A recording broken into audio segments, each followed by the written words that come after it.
evening. It is 5:30 and I'd like to call to order the regular meeting of the Fargo Board of Education. If you're able, please stand and join us in saying the Pledge of Allegiance. I pledge allegiance to the flag of the United States of America and to the republic for which it stands, one nation, under God, indivisible, with liberty and justice for all. All right, thank you. Next, I would look for a motion to approve our agenda. Jim, I'll move adoption of the agenda with the addition of the human capital addendum that was located at our work location. Second. thank you. Moved by Jim and seconded by Namal. Any discussion? All right, all in favor, please say yes. Yes. Yes. Any opposed? Same sign. Okay, thank you. Motion passes. We will move on to item number 4, the recognition of our audience. At this time, the board will hear comments from the public. We ask that each speaker who is signed up to address the board, do we have a? I'll go ahead. Okay, thank you. Oh, the paper. The sign-up sheet.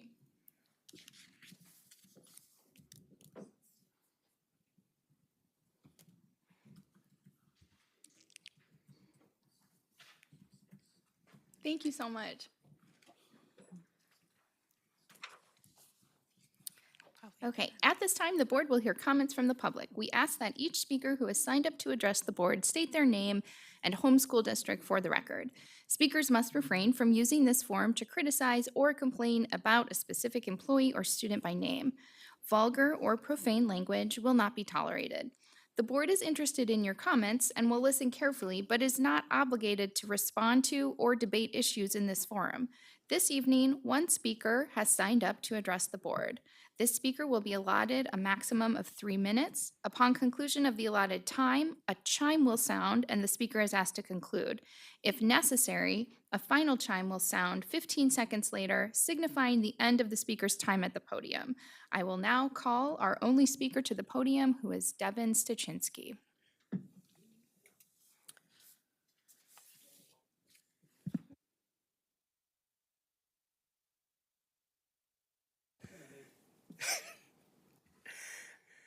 Good evening, Devin Stachinsky, HMR.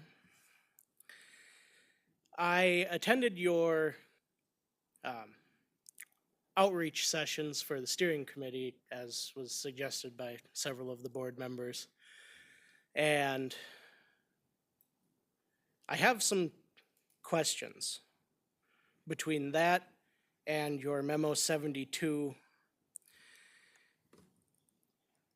I'm curious, do you not have control of your facilities? I mean, I get doing something to improve process, but you need someone to handle your custodial management system, and we have all of this out of date maintenance that's needed. I am curious, does Fargo Public Schools and the board have control over their facilities? From a safety standpoint, at least.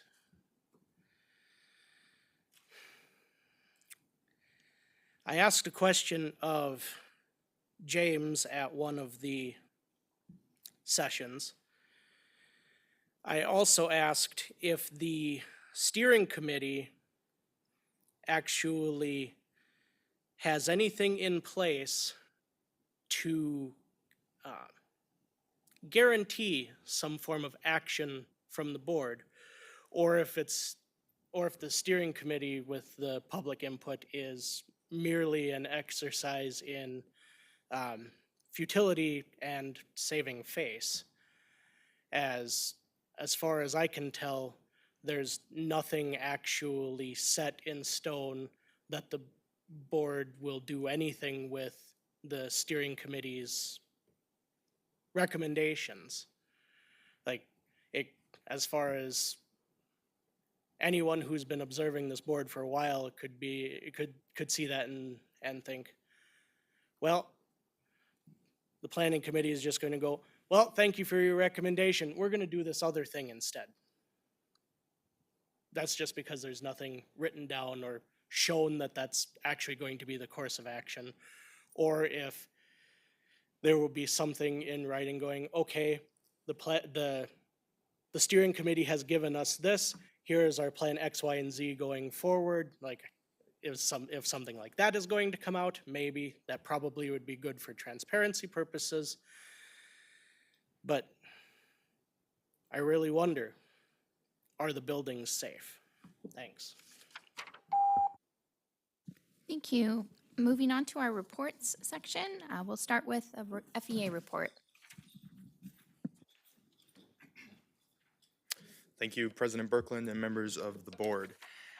Tonight I have the pleasure of announcing a couple of our Educator of the Month award winners, and we'll call them Fall Educators of the Month, so that'll take care of a chunk of time here as we sort of ramp things up at the start of the school year. First is Mark Seba, who is a grade 4 teacher at Washington Elementary. And in his nomination, the person who nominated him wrote this: Mark is one of the most compassionate educators I know. He goes the extra mile for students. His class is a family, and it is so evident when all his former students come to him after school. And our second Educator of the Month to announce tonight is Susan Clark, gifted and talented teacher, gifted services teacher at Ed Clapp Elementary. Her nominator wrote this: Susan constantly looks for innovative ways to challenge her students. She has written many grants to the foundation that have resulted in student access to a wide variety of coding robots. She ensures that all students are given the opportunity to show what they know in a variety of ways, not just test scores.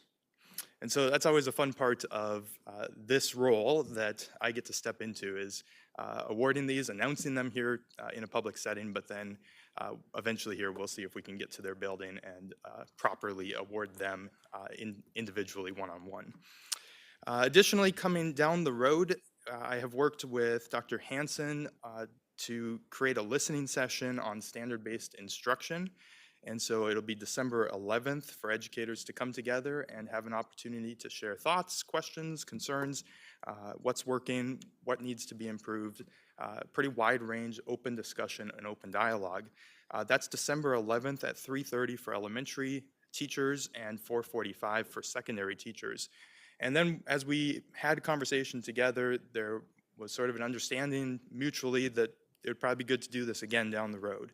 And so we'll probably look at the end of January, doing another session on a different topic, the topic being early release days, and kind of what that experience has been like once we have 2 of those under our belts.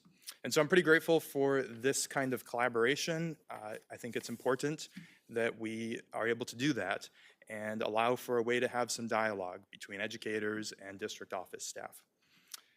Lastly, for your item of business tonight on the calendar, I won't go into too much detail here, but I think it's good information for you to know that there were, at one point in the calendar committee, 2 drafts that the calendar committee was working through.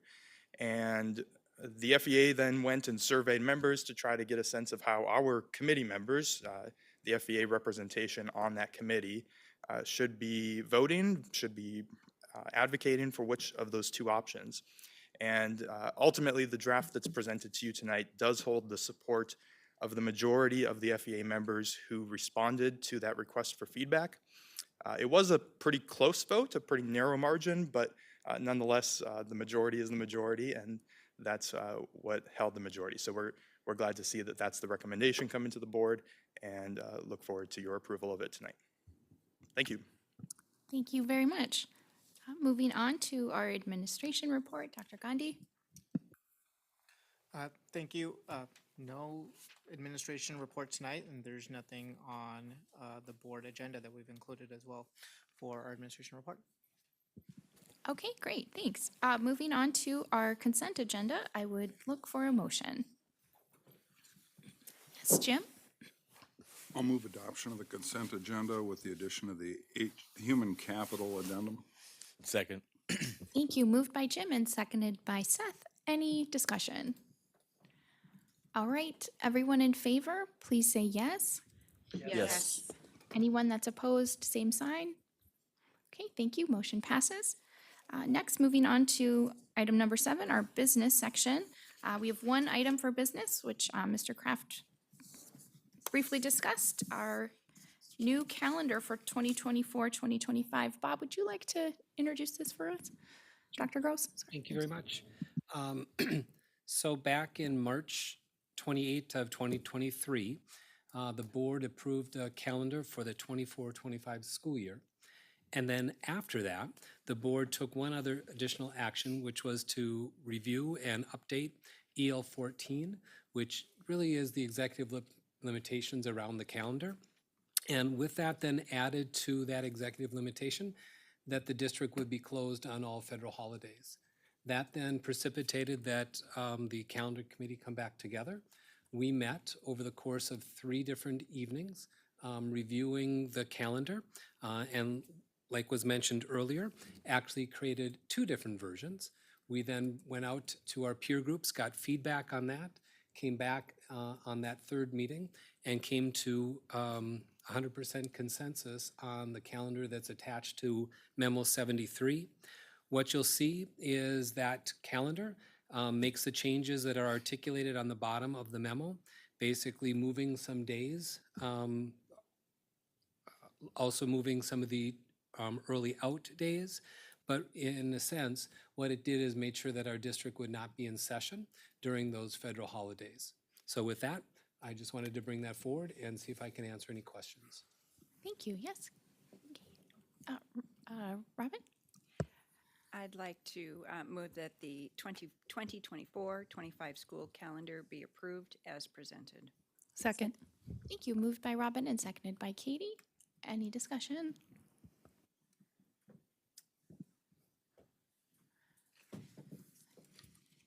You're shuffling so many microphones, I was like. No.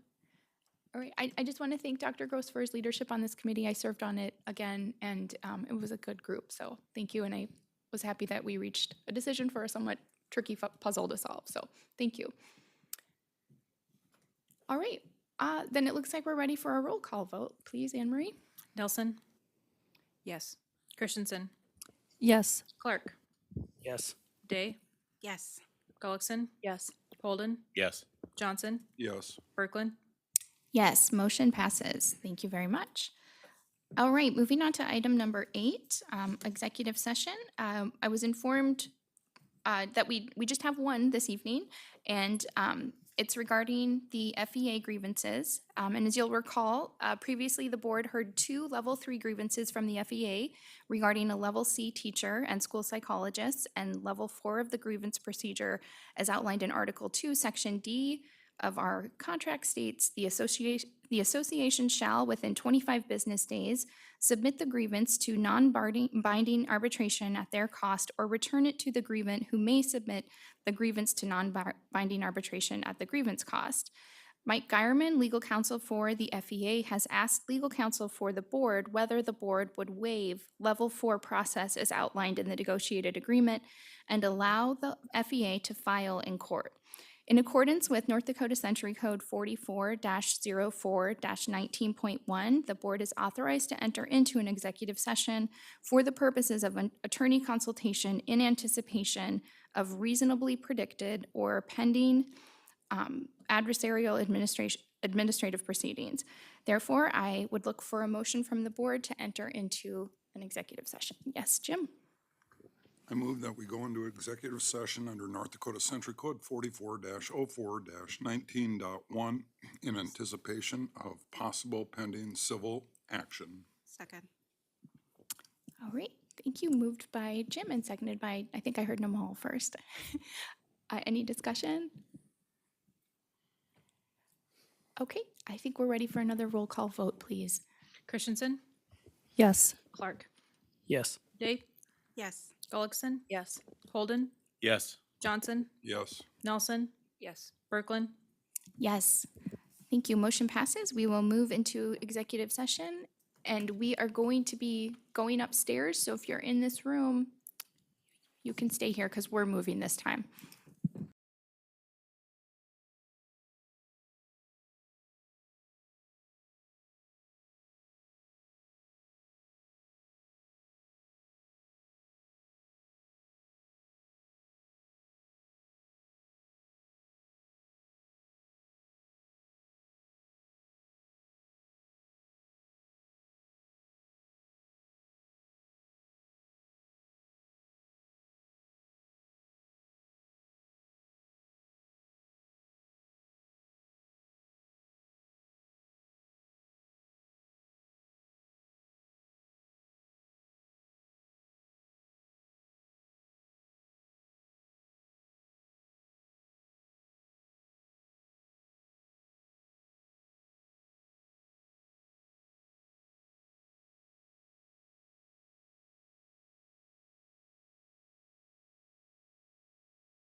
p.m. We are out of executive session and back in our regular board meeting. And I would look for a motion. I would love to make a motion. I move that the board agree with the FEA to waive level four of the grievance procedure in Article 3, Section D of the 2023-2025 negotiated agreement for both level C and school psychologist grievances. Second. Great, thank you. Moved by Seth and seconded by Namal. Any discussion? Okay, with that, I think we're ready for a roll call vote, please. Christensen, Yes. Clark, Yes. Day, Yes. Gullickson. Yes. Holden, Yes. Johnson, Yes. Nelson, Yes. Berkland. Yes, motion passes. Thank you. Moving on to section 9, board reports. Let's start with Namal. Hi. I was able to have my one-on-one with Dr. Gandhi. And then also too, I visit South High School and get to see some of the students that I helped last year. And then as soon as I show up there, they kind of say, "Hi, Miss Day, how are you?" So that really felt good. So, and I get to meet with Miss Miller, and she's just still awesome teachers as ever. Thank you. Thank you, Seth. Yes. Today I was able to have my one-on-one with Dr. Gandhi. Last week, had governance committee meeting. The week prior, I went to both the South High and the Davies locations for the community engagement session. And then also last week had a meeting with the staff of the Native American Education Department and a fellow Native American commissioner. And that's it. And I just hope that everyone had a wonderful Thanksgiving. So thanks. Thank you so much. Robin? My only item to report is November 20th's Governance Committee meeting. Thank you. Jim? I too was at governance. We had an SEEC board meeting on 11/16. We heard a report from the new committee that we had structured in summer reorganization. So we now have a planning committee, and we really talked about what we'd like them to be reporting out on. We also took our first crack at monitoring the GPs and the board executive director limitations that we put in place when we rebuilt the strategic plan for the organization. And we received a new grant from DPI to focus in on math professional development through the end of 2024. And I think that's it. Great, thank you. Nikki? November 15th, I attended the FPS Foundation meeting. That evening, I was also at South High for the Long Range Facility Planning Community Meeting. November 16th, I attended the Long Range Facility Planning meeting at Davies. And November 22nd, I met with Dr. Gandhi for our one-to-one. Thank you. Thank you. Greg? I went to the long range planning community meeting at Davies, and that is all I have to report. Thanks. Katie? I also went to a couple of the long-range facility plan community meetings. I was at North on the 14th and South on the 15th, and then on November 17th, I went to the musical at Davies, which was fabulous. Yay, thank you. All right, we'll head back to you, Dr. Newman. Thanks, you guys, fastest meeting ever. It really was fast, yeah. No, don't be sorry. Okay, I think I have to report too, because I wasn't here last time either, but I attended NDSPA in Bismarck. I think most of us did. I had November 2nd, I had the FPS Cooperative Strategies meeting. CEA is planning to meet. That got deferred till next Friday, so we're in the works for that. I too was at governance. I attended an NDSBA Lunch and Learn regarding TFFR. I also was at the Davies musical, and this evening I was at the Discovery Choir concert, which our music department is so awesome. So thanks for letting me join. Yeah, thanks for coming. All right, my report is actually very short too. I just have governance as far as committee meetings that we had last week, and then I attended the Fargo South High community meeting for the long range planning, and then I also went to the musical, which was fantastic, Crazy for You. So that was a treat. And that is all I have. So our next meeting date is on December 12th, and it is 6:14, and we're adjourned.